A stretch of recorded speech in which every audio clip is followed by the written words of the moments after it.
بچا کون باقی؟ بخشا کون جائے گا؟ یہ تو سب جہنم میں جائیں گے، میرے سمیت مشرک ہیں ہم لوگ، ایک دوسرے کو شرک کہتے ہیں، حالانکہ قرآن نے کہہ دیا ہے کہ ایک تفرقے بازی شرک ہے، قرآن پاک نے فرمایا ہے تفرقے بازی شرک ہے۔ ان چیزوں کی وضاحت ہو جائے، کوئی کرے اللہ کا بندہ تو کتنی اچھی بات ہے، خاص کر یہ فوجی کرے، اس کو بہت سنا ہے میں نے، کافی آتا ہے یہ یوٹیوب پہ بھرا ہوا ہے ماشاءاللہ۔ اللہ ہم سب کو سیدھی راہ دکھائے، اہدنا الصراط المستقیم، اہدنا الصراط المستقیم۔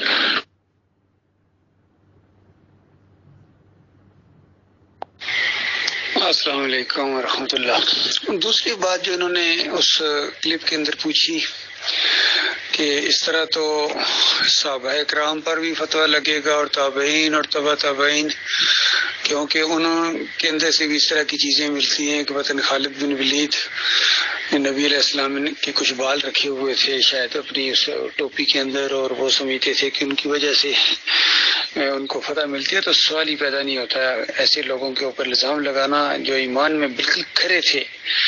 اصل میں جب یہ قومیں مشرک بن جاتی ہیں، ان کے عقیدے جب خراب ہوتے ہیں تو پھر وہ اپنے بڑوں پر الزام لگاتے ہیں کہ وہ بھی ایسے ہی تھے، اور خاص کر یہودیوں نے اس طریقے سے کیا، عیسائیوں نے اس طریقے سے کیا۔ جب یہ خود کافر اور مشرک بنے ہیں تو ان کی کتابیں جو تحریف کی انہوں نے، اس کے اندر انہوں نے اس طرح کی چیزیں ڈال دی۔ داؤد علیہ السلام کے اوپر بدکاری کا الزام لگایا، پھر ہارون علیہ السلام کے اوپر شرک کا الزام لگایا کہ وہ جو بچڑا بنایا گیا تھا سب سے پہلے ہارون علیہ السلام نے اس کی نظر و نیاز پیش کی تھی، تو حالانکہ ایسا سوچنا بھی کفر ہے کہ کسی نبی نے اس طرح کی بات کی ہوگی۔ اسی طرح کوئی شرک یا کفریہ بات ہے تو کسی صحابی کی طرف منسوب کرنا یہ بہت ہی جہالت ہے اور بہت بڑی علمی خیانت ہے۔ سوال پھر انہوں نے سلمان علیہ السلام کے دور میں جو تخت لانے کا واقعہ ہے، بلقیس کا تخت، وہ بھی چونکہ صوفیوں نے اس طریقے سے بات پھیلائی ہوئی ہے کہ صوفیہ کا جو مقام ہوتا ہے نا یہ انبیاء سے اوپر ہوتا ہے۔ ابن عربی کا وہ شعر پڑھتے ہیں کہ مقامن نبوتن فی برزخن فوق رسول و دون الولی، اس طرح کا کوئی، یعنی یہ جو نبی کا مقام ہوتا ہے، مقام نبی کا جو مقام ہوتا ہے یہ رسول سے یعنی تھوڑا اوپر ہوتا ہے اور ولی سے تھوڑا نیچے ہوتا ہے، اس طرح کا انہوں نے ولی کو انہوں نے اوپر کر دیا۔ اور پھر قرآن کی دلیل لاتے تھے کہ دیکھو وہ کام جو سلمان علیہ السلام سے نہیں ہوا ہے یا کسی اور سے نہیں ہوا ہے، وہ ایک صوفی نے وہاں صوفی بیٹھا ہوا تھا۔ تو یہ بالکل اصل میں قرآن کی تعریف ہے۔ اس کے بارے میں جو صحیح تفسیر آئی ہے کہ وہ جس کو اللہ نے کتاب کا علم دیا تھا اس نے کہا کتاب کا علم، تو کتاب کا علم سب سے پہلے جبریل علیہ السلام کو ہوتا ہے، چونکہ اللہ کی طرف سے وہی جو لے کے آتے ہیں سب سے پہلے ان کو وہ بات معلوم ہوتی ہے۔ جب تک نیچے اس نے نبی تک بات ٹرانسفر نہیں کی ہے، وہ بات پہنچائی نہیں ہے، اس وقت تک نبی اس بات سے بے خبر ہیں، اور جبریل علیہ السلام کو بات معلوم ہے اس وقت جب تک وہی ادھر نہیں آئی ہے۔ جب وہی آئی ہے نبی کو بتایا ہے تو پھر نبی کو بھی وہ بات معلوم ہو گئی۔ تو کتاب کا علم یہ جبریل علیہ السلام کو یا پھر انسانوں میں نبی کو، تو وہاں یہ بات اتنی بتائی گئی ہے کہ وہ جس کے پاس کتاب کا علم تھا اس نے یہ کہا کہ میں پلک جھپکنے سے پہلے لے آؤں گا، اور ساتھ ہی وہ آ گئی۔ تو اس میں دو تفسیریں اس کی گئی ہیں کہ یا تو یہ جو جنہوں نے کہا تھا کہ میں لے آؤں گا وہ جبریل علیہ السلام تھے، اور جبریل علیہ السلام انبیاء کی محفل میں آتے ہیں تعلیم دینے کے لیے، جس طرح ایک مرتبہ بخاری کی روایت ہے کہ ایک صاحب آئے جو بالکل صاف ستھرے کپڑے ان کے تھے، اور وہ مسافر بھی نظر نہیں، یعنی مسافر تھے، یعنی کوئی ان کو پہچانتا نہیں تھا، ظاہر بات اجنبی تھے، تو اجنبی جو ہوتا ہے اس کے چہرے سے اور لباس سے پتہ چلتا ہے، تو ایسے بھی نہیں تھے، لباس بھی ان کا بالکل صحیح تھا، ٹھیک ٹھاک تھا، اور کوئی ان کو پہچانتا بھی نہیں تھا۔ اس وقت تھوڑے سے حیران بھی ہوئے صحابہ، اور اس نے آ کے 3 سوال کیے، اور سوال کرتے تھے، اور پھر جب نبی علیہ السلام جواب دیتے تھے تو ساتھ ہی کہتے تھے بالکل صحیح کہا آپ نے. تو 3 مرتبہ سے بار بار یہی کیا، پھر اٹھ کے چلے گئے. اور صحابہ کہتے ہیں کہ ہم حیران ہوئے کہ سوال بھی خود ہی کرتے ہیں اور تصدیق بھی خود ہی کرتے ہیں کہ بالکل صحیح کہا آپ نے. تو پھر جب چلے گئے تو نبی علیہ السلام نے کہا عمر جانتے ہو یہ کون تھے؟ تو انہوں نے کہا کہ اللہ جانتا ہے یا آپ کو اللہ نے بتایا ہوگا. تو انہوں نے کہا کہ جبریل علیہ السلام تھے، تمہیں تمہارا دین سکھانے آئے تھے. یعنی انسانی شکل میں آئے اور سوال کیے اور نبی علیہ السلام نے جواب دیے تاکہ لوگوں میں یہ دین کی باتیں پھیلیں، علم پھیلے. تو اس طریقے سے ہمیشہ انبیاء کی محفل کے اندر یعنی جبریل علیہ السلام آتے جاتے رہتے، وہی کی شکل میں بھی اور دوسری شکل میں بھی، یعنی دین کی بات تعلیم دینے کے لیے بھی. تو وہ ایسا لگتا ہے کہ چونکہ وہ جس طریقے سے وہ چیز لائے ہیں وہ کوئی انسان نہیں لا سکتا ہے، یا تو وہ جبریل علیہ السلام ہے وہ لا سکتے ہیں. اور پھر کچھ لوگ کہتے ہیں، جیسا امام راضی نے کہا کہ یہ سلمان علیہ السلام کا معجزہ تھا، سلمان علیہ السلام کا معجزہ تھا، اور معجزہ عقل کو عاجز کر دیتا ہے. اور کیونکہ وہاں یہ آیا کہ وہ جو ہی کہ وہ تخت وہاں دیکھا تاکہ اللہ تعالیٰ، اور فوراً یعنی سلمان علیہ السلام بول پڑے کہ ھذا من فضل ربی، یہ میرے رب کا فضل ہے. تو معجزے کے اوپر نبی کا یہی ریئیکشن ہوتا ہے. تو وہ جو تخت لایا تھا وہ یا تو وہ جبریل علیہ السلام تھے اور یا سلمان علیہ السلام کا معجزہ تھا. یہ ہرگز نہیں ہو سکتا ہے کہ ایسا آدمی جو امتی ہو کوئی جو اور وہ کام کرے جو نبی نہیں کر سکتا ہے، یہ ایسا نہیں ہو سکتا ہے نبی کو. ہاں یہ سورہ بنی اسرائیل کے اندر یہ جو آیت آئی ہے بالحق انزلنا و بالحق نزل، تو اس انداز سے بات ہے کہ ہم حق نازل کرتے ہیں اور ہم حق کی نازل کرتے ہیں. ہم نے حق نازل کیا ہے اور ہم حق کی نازل کرتے ہیں، اس انداز سے زور ہے اس کے اندر. باقی لوح محفوظ سے آسمان دنیا کے اوپر یہ نازل ہوا ہے، اور پھر وہاں سے آہستہ آہستہ بتدریج جبریل علیہ السلام لاتے رہے، یہ تنزیل ہے. باقی ان کو کہیں نہ کہیں سننے میں کوئی غلطی لگی ہے یا کسی غلط آدمی نے ان تک انفارمیشن پہنچائی ہے کہ یہ کہتے ہیں کہ صحابہ اکرام سے لے کر یہ 1986 تک، یہ بالکل بہت بڑا الزام ہے، بہت بڑا الزام ہے. صحابہ اکرام کا ایمان تو نمونے کے طور پر پیش کیا گیا ہے. اللہ تعالیٰ نے صحابہ اکرام کی طرف اشارہ کیا اور کہا کہ ان کی طرح ایمان لاؤ تب تمہارا ایمان ہے، ورنہ ایمان نہیں ہے. تو ہم کیسے، ہمارا تو ایمان اتنا مضبوط ہے صحابہ اکرام کے لیے، اور ان کے لیے ہمارے دل میں اتنی عزت ہے کہ کوئی تصور نہیں کر سکتا ہے. سارے صحابہ عادل ہیں، ہاں مقام ہے ان کے، سارے صحابہ میں سب سے جو نمبر 1 اللہ نے درجہ دیا ہے وہ ابو بکر صدیق رضی اللہ تعالیٰ کو دیا ہے.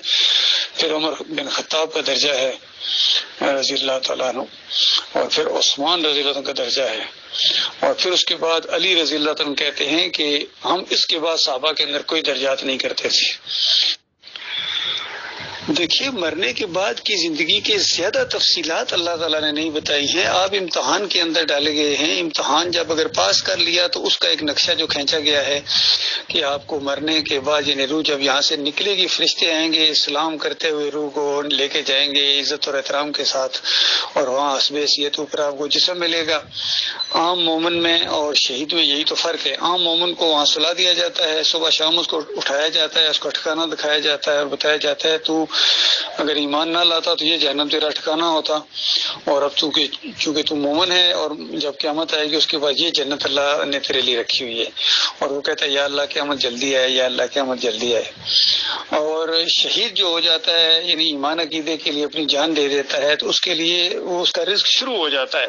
وہ جنت کی نہروں کے اوپر جو وہاں اوپر ہیں اس میں آنا جانا شروع کر دیتا ہے. شیلائی کے نیچے قندیلیں ہیں، سونے کے محلات ہیں، بڑے بڑے محل ہیں اس برج خلیفہ سے بڑے، تو اللہ تعالیٰ نے ان کے لیے وہ رکھا ہوا ہے. اور اس کے بعد یہ تو بہت کم ہے اس جنت کے مقابلے میں جو قیامت کے بعد ان کو حصے میں آنے والی ہے. تو اس طریقے سے یہ برزخی زندگی ہے. ان قبروں کے اندر سب اموات غیر احیاء، مردہ ہیں، مر چکے ہیں. مردہ کہنا کوئی توہین نہیں ہے، پتہ نہیں قوم کے دماغوں کے اندر شیطان نے کیا یہ ڈال دیا کہ میت کہنا، کسی نیک آدمی جب فوت ہو جائے اس کو میت کہنا، یا وفات پا گئے یا ان کی میت کو ادھر کرو، میت کو غسل دو، یہ توہین سمجھتے ہیں اس چیز کو بھی کہ یہ تو آپ نے بڑی گستاخی کر دی. بس یہ کہو کہ پردہ فرما گئے اور بس اس سے ادھر چلے گئے. ایسی الفاظ یعنی اپنی طرف سے یہ گویا عزت دینے کی کوشش کرتے ہیں. اللہ سے زیادہ کوئی نہیں جانتا کس کی کتنی عزت ہے، اور اللہ نے جو الفاظ استعمال کیے ہیں ان کو یعنی یہ سمجھنا کہ یہ گستاخانہ ہے، تو یہ ایسی بات نہیں سوچنی چاہیے۔ دیکھیے محترم، اس میں کوئی پریشانی نہیں ہے، اگر اوپر اللہ تعالیٰ 3 سوال کرتا ہے اس انسان سے، تو اس میں کون سی ایسی پریشانی ہے؟ موٹے موٹے سوال ہیں، اور اس میں یعنی من ربو کا، تمہارا الہ کون تھا، تمہارا رب کون تھا، اس وقت پتہ چلے گا داتا کیا چیز ہے اور دستگیر کیا چیز ہے، حاجت روا اور غوث کیا چیز ہے، رب کے اندر ساری چیزیں اس وقت پتہ چلیں گی۔ آج تو ان سے اگر پوچھا جائے دنیا کے اندر کہ تمہارا رب کون ہے، فوراً کہے گا اللہ، اور داتا کون ہے وہ کہے گا پارٹی والا، غوث کون ہے وہ عراق والا عبد القادر، مشکل کشا وہ علی رضی اللہ عنہ۔ تو آج یہ سمجھتے ہیں کہ رب اور ہوتا ہے اور مشکل کشا کوئی اور ہوتا ہے، وہاں یہ سب ان کو پتہ چل جائے کہ رب کیا چیز ہوتی ہے۔ اور پھر ماں دینوں کا، دین تمہارا کیا تھا؟ تو آج انہوں نے دین کے اندر کتنے فرقے بنائے، کتنے مسلک بنائے، ان کو وہ دین پسند ہی نہیں ہے جو نبی علیہ السلام کے اوپر نازل ہوا اور تمام انبیاء کا دین اسلام۔ اگر ان کے ایمان عقیدے بالکل درست ہوتے تو یہ فوراً کہتے ہیں تمہارا اسلام ہے۔ جس طرح آج اگر کسی کو کہا جائے کہ میرا دین اسلام ہے، کہتے ہیں ہاں ٹھیک ہے لیکن آگے بتائیے مسلک کون سا ہے؟ ہم کہیں نہیں بھائی مسلک تو کوئی نہیں ہے، کہتے نہیں آپ کو چھپا رہے ہیں، بتائیے مسلک۔ ان کا دماغ ہی نہیں اس چیز کو مانتا ہے کہ جب تک مسلک نہیں بتاؤ گے وہ مسلمان کیسے ہو سکتا ہے۔ حتیٰ کہ یہ فارمز بھرنے کے اندر بھی اپنے مسلک اور فرقے اور اس طرح کی چیزوں کو انہوں نے لکھا ہوتا ہے کہ وہ بھی آگے بتائیے کون سے، سنی ہیں، شیعہ ہیں، بریلوی ہیں، دیوبندی ہیں، کیا ہے۔ تو مومن کا تو کوئی چیز نہیں ہوتا ہے، مسلمان جو اصلی مسلمان میں وہ تو ہوتا ہی نہیں، ان چیزوں میں پڑتا ہی نہیں، لہٰذا بالکل کھلے دل سے وہ بولے گا میرا دین اسلام۔ اور پھر آخری ما تقول لہذا الرجل، تو حاضر رجل اس کو پتہ چل جائے گا کس کی بات ہو رہی ہے۔ اور ان لوگوں کا یہ ہے کہ دیکھو حاضہ کا لفظ استعمال ہو گیا ہے تو حاضہ قریب کے لیے ہوتا ہے، اور ظاہری بات ہے قریب جب تک نبی علیہ السلام وہاں حاضر نہیں کیے جاتے ہیں تو پھر حاضہ کیوں کہا گیا ہے؟ اصل میں یہ عربی سے ناواقفیت کی وجہ سے ہے۔ حالانکہ جو مشہور واقعہ ہے جب ہرقل کے دربار کے اندر ابو سفیان اور کچھ لوگوں سے اس نے سوالات کیے تھے نبی علیہ السلام کے بارے میں، تو وہاں اس نے یہی لفظ بولا تھا، بخاری کی روایت کے اندر آتا ہے کہ تم میں سے کون سب سے قریب ہے رشتہ داری میں؟ حاضر رجل، اس رجل۔ تو حاضر وہاں تو نبی علیہ السلام موجود نہیں تھے۔ تو یہ عربی کا قاعدہ ہوتا ہے کہ جب بالکل نہ سننے والے کے لیے غلط سمجھنے کا امکان ہو اور نہ کہنے والے کے لیے غلط کہنے کا، یعنی سننے اور سنانے میں بالکل کوئی جب امکان ہی نہ ہو تو پھر اس انداز سے لفظ بولا جاتا ہے۔ یہ آخر میں بڑا صحیح کہا آپ نے کہ قبر میں زندہ ہو جاتا ہے، پھر کتنوں کو قبر بھی نہیں ملتی ہے، کسی کو شیر کھا گیا اس پوٹی کر دی، اور کسی کو بچڑی کھا گئی پوٹی کر دی۔ ان چیزوں میں پڑھنا ہی نہیں چاہیے، اور یہ فوجی وضاحت کر دے، فوجی وضاحت کرے گا انشاءاللہ، کیونکہ بالکل سادہ بات ہے، آپ کی سمجھ میں آ جائے گی یہ بات۔ بالکل آپ نے جس طرح کہا ہے کہ جن کو مچھلیاں کھا گئیں، جن کو شیر کھا گئے، بتاؤ ان کو کہاں بٹھایا جاتا ہے؟ تو اصل میں اس قبر کے اندر روح واپس آتی ہی نہیں ہے۔ یہ اللہ کی کتاب کا آخری فیصلہ ہے، اور اللہ کی کتاب بالکل واضح ہو اور اس کے مقابلے میں لوگوں نے عقیدے رکھے ہوں، پھر بندہ کہ میں نیوٹرل ہوں، میں تو ان چیزوں میں پڑھنا ہی نہیں چاہتا، تو پھر یہ ختم نبوت کے معاملے میں کیوں پڑھ گئے ہیں آپ؟ اس میں بھی آپ کہیں نا میں تو ان چیزوں میں پڑھنا ہی نہیں چاہتا، آخری ہیں یا نہیں آخری، مجھے کیا ضرورت ہے ان چیزوں میں پڑھنے کی؟ نہیں، آپ کو پڑھنا پڑے گا۔ جب اللہ کی کتاب نے کہہ دیا آخری ہیں، بات ختم۔ اب کوئی کہے گا میں اور آ گیا، یہ ہو گیا، وہ ہو گیا، تو آپ کو ان کو رد کرنا پڑے گا، ان کو کافر کہنا پڑے گا۔ اسی طرح جب اللہ کی کتاب نے کہہ دیا ثم انکم بعد ذلک لمیتون ثم انکم یوم القیامۃ تبعثون، اس زندگی کے بعد تمہیں موت ہے، پھر قیامت کے دن تم زندہ کیے جاؤ گے۔ اس جسم کو قیامت کے دن زندہ کیا جائے گا۔ اس قبر کے اندر گلتا ہے، سڑتا ہے، کیڑوں مکوڑوں کی خوراک بن جاتا ہے۔ اگر یہ شیر اور مچھلیاں نہ کھائیں تو قبر کے اندر کیڑے مکوڑے اس کو کھا جاتے ہیں۔ اور بالفرض اگر آپ کو کسی کو بھی یقین نہیں آتا ہے تو کھود کے دیکھ لو، قبر میں ہڈیاں نکلیں گی۔ اور یہ زمین کا معاملہ ہو سکتا ہے کہ کسی علاقے کی زمین پتھریلی ہوتی ہے، کسی علاقے کی زمین چکنی ہوتی ہے، کسی کی گرم ہوتی ہے، تاثیر اس کی، کہیں ٹھنڈے علاقے ہوتے ہیں اور کہیں ریتلی ہوتی ہے، تو اس کے مطابق وہ معاملہ ہوتا ہے۔ تو یعنی مٹی کے ساتھ مٹی اس نے ضرور ہونا ہے، کوئی پہلے کوئی بعد میں، کوئی زیادہ عرصہ لے۔ تو جن لوگوں کا یہ عقیدہ ہے کہ اس قبر کے اندر روح واپس آ جاتی ہے، یہ اللہ کی کتاب کے کافر ہیں، بالکل انکاری ہیں۔ ہر جگہ ان کو کافر ثابت کیا جا سکتا ہے۔ کوئی ایک آیت نہیں ہے، بے شمار آیتیں ہیں قرآن کی جس میں بتایا گیا کہ روح اس میں واپس نہیں آتی ہے۔ وَيُمْسِكُ الَّتِي قَضَىٰ عَلَيْهَا الْمَوْتَ، سورہ زمر میں فرمایا کہ جن کے اوپر موت کا فیصلہ نافذ کیا جاتا ہے ان کی روح کو اوپر روک لیا جاتا ہے. اللہ کہتا ہے روک لیا جاتا ہے، یہ کہتے چھوڑ دی جاتی ہے. بتائیے کتنا فرق ہے. جو اللہ کی کتاب کو نہ مانے کہ آپ پھر نیوٹرل رہیں گے، تو ایسا تو نہ کہیے. نیوٹرل تو جانور ہوتے ہیں. عمران خان کہتا ہے نیوٹرل جانور ہوتے ہیں. وہ بات صحیح کہی انہوں نے. نیوٹرل کہاں؟ جب حق اور باطل کا معاملہ ہو، اللہ کی کتاب کا معاملہ ہو، اللہ کی کتاب کو جھٹلایا جا رہا ہو، بندہ کہ میں نیوٹرل ہوں، میں ان چیزوں میں پڑھتا ہی نہیں ہوں. جو مین چیزیں ہیں ان میں کیسے نہیں پڑھتے ہیں بھائی؟ یہی تو وہ اسی سے تو آپ کو مجرم پکڑنے میں آسانی ہوگی کہ مجرم کون تھے جنہوں نے اللہ کی کتاب کا انکار کیا ہے. تو ان کا بالکل انکار ثابت ہو جائے، ان کا جرم ثابت ہو جائے، تو کوئی فوجی افسر یا پولیس کا افسر کہہ سکتا ہے کہ میں ان معاملات میں نہیں پڑھتا ہوں؟ وہ تو بلکہ خوش ہوگا کہ یہ اس کا جرم ثابت ہو گیا، پکڑو اس کو بے ایمان کو، اس نے اللہ کی کتاب کے خلاف عقیدے بنائے ہوئے ہیں کہ ان قبروں میں زندہ ہو جاتے ہیں، ان قبروں میں. حالانکہ زندے کو دفن کیا جائے تو مر جاتا ہے. حقیقت یہ ہے. مولوی صاحب کو کہا اچھا زندہ ہو جاتا ہے، او مولوی صاحب آپ کو 5 منٹ کے لیے میں دفن کرتا ہوں. تم تو زندہ ہی رہو گے کیونکہ قبروں میں زندہ ہوتا ہے. تو مولوی صاحب کہے گا ہرگز نہیں، مر جاؤں گا. تو وہاں اس کو پکڑ سکتے ہیں آپ.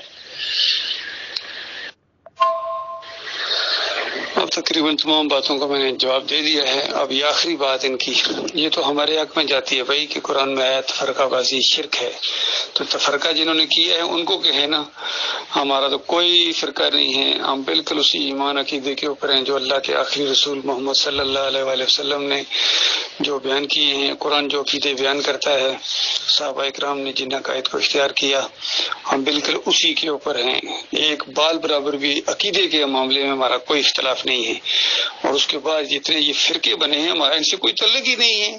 تو جن کا ان کے ساتھ تعلق ہے یہ باتوں ان سے جا کر پوچھیے. کوئی سنی بنا دیا گیا، کوئی بریلوی بنا دیا گیا، کوئی اہل حدیث، کوئی دیوبندی، کوئی سہروردی، نقش بندی، چکڑالی، چشتی اور قادری. تو یہ ان سے پوچھے نا. ہمارا تو ان سے کوئی تعلق نہیں ہے، نہ ہمارا کسی کیا نام ہے سیاسی جماعتوں سے کوئی تعلق ہے. یہ بھی فرقے ہیں، گروہ ہیں، پارٹیاں ہیں. ہمارا ان سے کسی قسم کا کوئی تعلق نہیں. اور ان کا طریقہ بھی مشرکانہ ہے. یہ جمہوریت کا سارا نظام مشرکانہ ہے. نہ ان کے عقائد سے ہمارا کوئی تعلق ہے، نہ ان گروپ سے ہمارا کوئی تعلق ہے، نہ ان کے طریقہ کار سے ہمارا کوئی تعلق ہے. ہمارے عقائد بھی نبی علیہ السلام اور صحابہ اکرام کی طرح، ہمارا طریقہ بھی نبی علیہ السلام اور صحابہ اکرام کی طرح. نبی علیہ السلام دعوت دیتے تھے الہکم الہ واحد لا الہ الا هو الرحمن الرحیم، کہ لوگوں تمہارا الہ، تمہارا معبود ایک اللہ ہے، اس کے علاوہ کوئی اور نہیں. یہ نہیں کہ صرف ایک اللہ ہے، بلکہ یہ ساتھ یہ بھی ہے کہ اس کے علاوہ کوئی اور نہیں ہے. قرآن کا یہ انداز ہے. ہر جگہ جہاں کسی نبی کی دعوت آئی ہے اس نے کہا کہ دیکھو لوگوں، اللہ کی بندگی کرو، ما لکم من الہ غیرہ، اس کے علاوہ تمہارا کوئی اور نہیں ہے. بالکل اسی طریقے سے ہم کہتے ہیں کہ لوگوں تمہارا داتا دستگیر مشکل کشا ایک اللہ ہے، اس کے علاوہ کوئی اور نہیں ہے. اور جن دوسروں کو تم نے بنایا ہوا ہے، چاہے یہ غوث بنا دیا، کسی کو داتا بنا دیا، ان صوفیوں کو خاص کر ان کی کتابیں پڑھنے سے پتہ چلتا ہے کہ ان کی کتابیں کفر و شرک کا پلندہ ہیں، بھری ہوئی ہیں ان واقعات سے کہ حضرت نے مردے کو زندہ کر دیا. یہ ان کے دعوے رہے ہیں. اور ہمارے پیر صاحب بھی کہتے ہیں غیب جانتے تھے. علی جوہری صاحب کہتے ہیں کہ میرے پیر غیب جانتے تھے. شاہ ولی اللہ کہتے ہیں میرے تایا مردے کو زندہ کر دیتے تھے. اس طرح کی واقعات سے بھرے ہیں. آپ کو بتاؤ، یہ ہم نے کہا تھا ان کو یہ عقیدہ بناؤ. محمود الحسن صاحب کہتے ہیں اللہ کے بندوں کو پکارنا، نیک بندوں کو، یہ اللہ ہی کو پکارنا ہے. تو بتاؤ، یہ اس کو میں نے کہا تھا یہ عقیدہ بناؤ. اشرف علی تھانوی صاحب کہتے ہیں اللہ کے بندوں کو نبی کا بندہ کہا جا سکتا ہے. تو بتاؤ، میں نے کہا تھا اس طرح کے مشرکانہ عقیدے اپناؤ. بس بھگتیں گے جس نے یہ عقیدے اپنائے ہیں، اور جو ان کو پھر رحمت اللہ علیہ کہتا ہے وہ ان کے ساتھ رہے گا. ٹھیک ہے جی، آپ کے ایک کلپ کے میں نے سب سوالوں کے جواب دے دیے بھائی. غور و فکر کیجیے. اس کے بعد بھی اگر کوئی چیز دل کے اندر اٹھتی ہے تو آپ سوال کریں، چاہے براہ راست میرے سے بات چیت کریں، نمبر آپ کو مل جائے گا، یا اسی طرح ان کے ذریعے کریں، انشاءاللہ آپ کو جواب دیا جائے گا خالص قرآن و حدیث کے مطابق. جہاں تک جو بات ہمیں نہیں آئے گی ہم صاحب کہہ دیں گے یہ بات ہمیں نہیں معلوم بھائی.